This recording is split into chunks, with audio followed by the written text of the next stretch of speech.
Seekor belut kuning berusia 1000 tahun, demi bisa berubah menjadi naga dan naik ke kahyangan. Mengunjungi kakekku dalam mimpi dan meminta untuk melakukan suatu perjanjian. Ia meminta kakekku untuk menggunakan ilmu Feng Shui rahasia untuk memalsukan sejumlah besar energi naga dan memasukkannya ke dalam tubuhnya, lalu menggunakan batu suci warisan leluhur untuk menempa sisik naga yang tak bisa dihancurkan, dan sepasang tanduk naga yang mengandung energi abadi.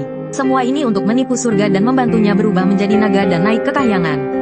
Jika ini berhasil, ia akan menurunkan keberuntungan saat aku lahir, dan memberiku anugerah yang luar biasa. Setelah mendengarnya, kakekku memutuskan untuk mengambil risiko, dan menyetujui permintaannya. Awalnya, keluarga menganggap ini hanya cerita karangan kakek.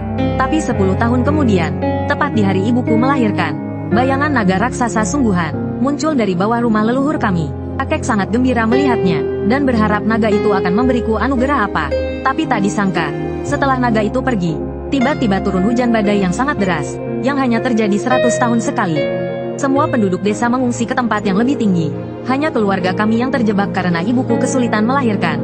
Semua anggota keluarga panik, tetapi kakek diam saja, dan berdiri di depan pintu, menatap tajam ke kejauhan, seolah-olah sedang menunggu sesuatu. Sekitar pukul 10 malam, suara ibuku sudah serak, tetapi aku masih belum juga keluar. Bahkan dukun beranak pun menyimpulkan aku pasti lahir mati. Tapi saat itu, petir menyambar langit, disertai suara guntur yang menggelegar.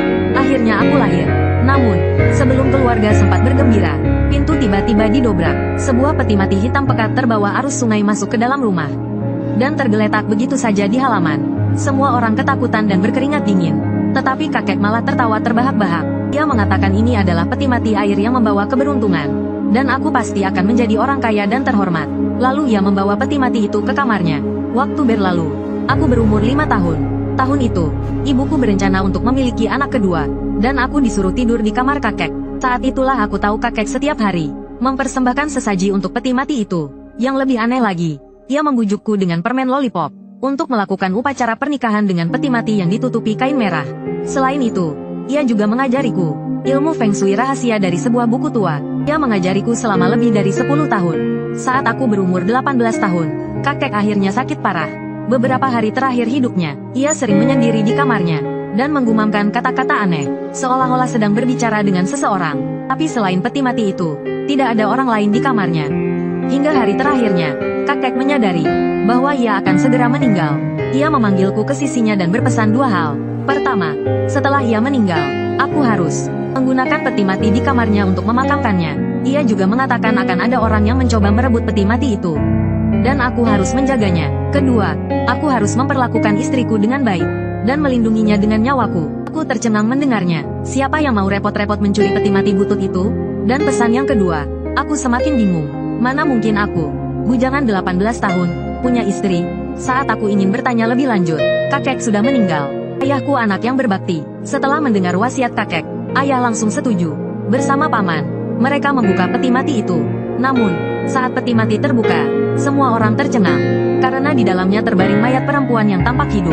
Tubuhnya tidak hanya utuh, tapi juga sangat cantik. Aku hanya sekali melihat dan hampir kehilangan kendali. Dalam hati aku berkata, jika aku bisa menikahi istri secantik ini, umur pendek 10 tahun pun tak masalah. Namun, sebelum aku sempat berpikir panjang, dari peti mati itu tercium aroma aneh. Tak lama, seluruh desa dipenuhi aroma ini. Melihat itu, wajahku berubah drastis. Ini adalah aroma mayat yang melegenda.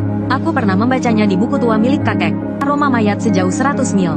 Setan dan siluman berebut, mayat disembah. Saat itulah aku menghubungkan 2 pesan yang kakek sampaikan. Tampaknya pesan kedua yang paling sulit. Melihat penduduk desa yang tertarik oleh aroma itu, hatiku kacau balau. Cara terbaik saat ini adalah membakar mayat perempuan ini. Tapi, firasatku mengatakan untuk mengikuti wasiat kakek. Lagi pula, aku pernah mendengarnya bilang, aroma mayat ini adalah aroma pil. Artinya, di dalam tubuh mayat perempuan ini telah terbentuk pil dalam. Mungkin dia bukan orang sembarangan, tidak bisa dibakar. Keluargaku memandangi mayat itu dengan cemas. Tidak tahu harus berbuat apa. Aku menarik napas dalam-dalam dan mengusulkan untuk memindahkan mayat itu ke rumah tua. Rumah tua kami terletak di lereng gunung, jauh dari desa. Nanti aku yang akan mengurus mayat perempuan ini. Setelah ragu sejenak, ayah dan ibu setuju. Lalu mereka membubarkan penduduk desa yang menonton. Aku membungkus mayat perempuan itu dengan kain hitam dan membawanya ke rumah tua. Karena lama tidak dihuni, rumah tua itu tampak sangat bobrok, tapi masih bisa untuk berteduh. Lalu aku mencari kamar dan membaringkan mayat itu di tempat tidur. Mungkin karena terkena angin sepanjang jalan, aroma mayat di sini sudah banyak berkurang. Setelah meletakkan mayat itu, aku bersiap untuk kembali. Lagi pula, kakek belum dimakamkan. Tapi melihat tempat tidur yang sederhana itu, aku merasa tidak tega. Lalu aku mengambil selimut bersih dari lemari. Saat menggantinya, karena tidak ada tempat untuk meletakkan mayat itu, aku harus mengangkatnya dengan tangan, lalu menyelipkan selimut di bawah tubuhnya. Mau tak mau, ada sedikit kontak fisik. Tapi saat bertatap muka dengannya, hatiku berdebar kencang. Bukan karena nafsu, tapi ada perasaan. Di balik kain hitam itu, matanya seperti terbuka. Memikirkan itu, aku gemetar. Mana mungkin mayat hidup di siang bolong begini? Setelah ragu sejenak, aku membuka kain hitam itu dengan hati-hati. Meskipun ini kedua kalinya, aku tetap terpesona oleh kecantikannya. Tanpa riasan, dia secantik karya seni yang indah. Bibir tipisnya sedikit terangkat, membentuk senyum misterius. Aku menahan napas, hingga kulihat matanya yang terpejam. Baru aku bisa bernapas lega. Namun, setelah menutupinya kembali dengan kain hitam, perasaan itu muncul lagi. Sungguh aneh, aku sangat merinding. Aku hanya ingin segera menyelesaikan ini dan pulang. Menguburkan kakek dulu baru memikirkan yang lain. Tapi saat aku sampai di pintu, tiba-tiba aku mendengar suara plop dari belakangku. Suara itu hampir membuatku lemas ketakutan. Aku segera berbalik, dan melihat sebuah buku kuno tergeletak di samping tempat tidur. Sepertinya jatuh dari mayat wanita itu.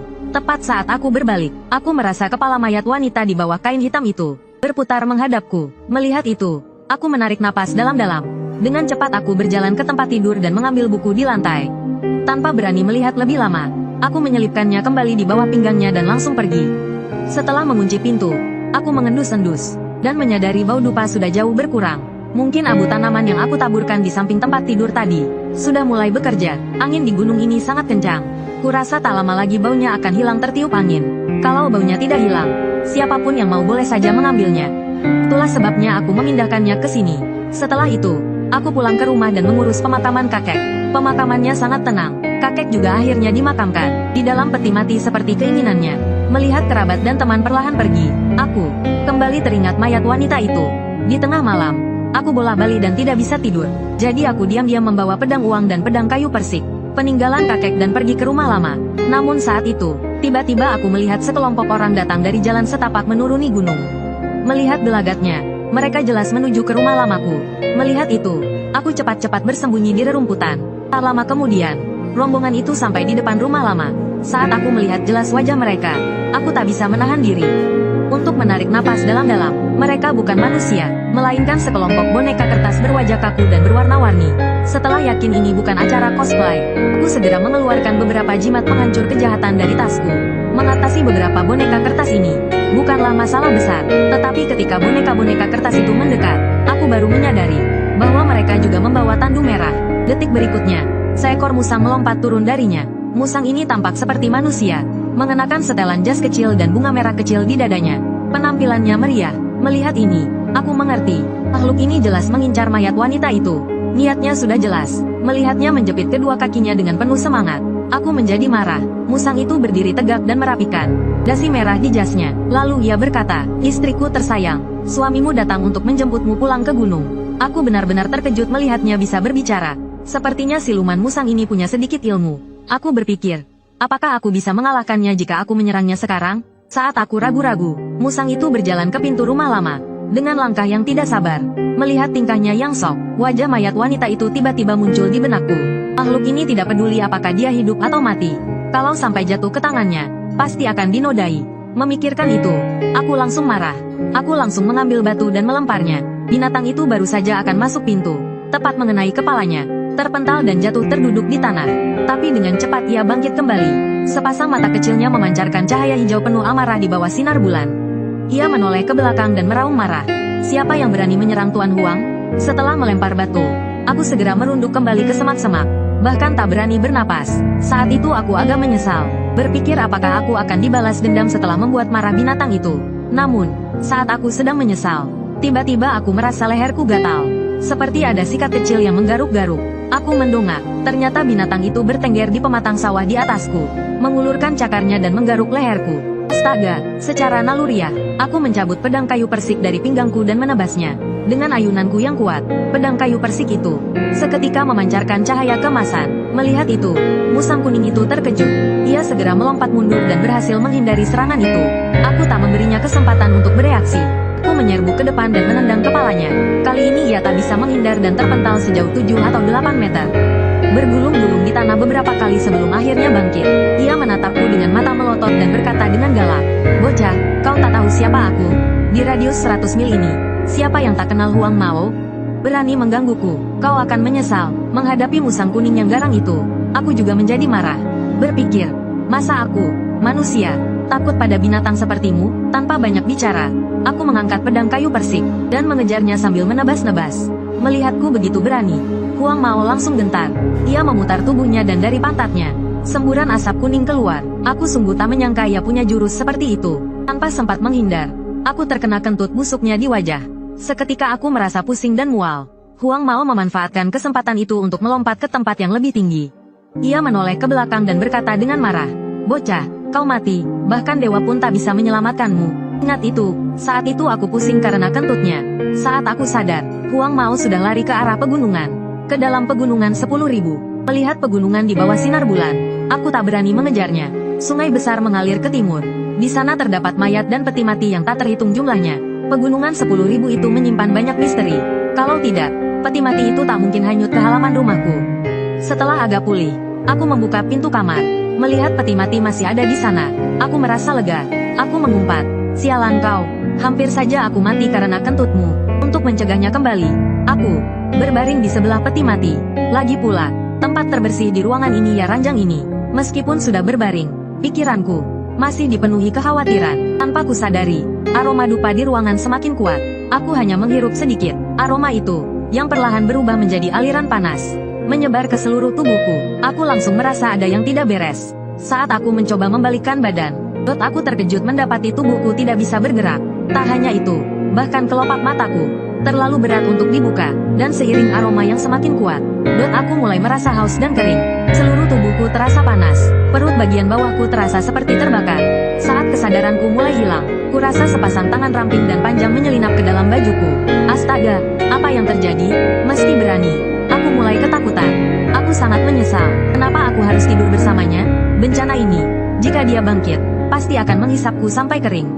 Dan benar saja, ketakutanku menjadi kenyataan. Saat aku memikirkannya, kurasa ada wajah yang mendekat ke leherku. Seketika seluruh tubuhku menegang, merindingku muncul berlapis-lapis. Saat aku ketakutan, sesuatu yang dingin dan lembut menutupi mulutku. Apa yang terjadi? Tidak menggigit leher untuk menghisap darah, tapi menggigit mulut.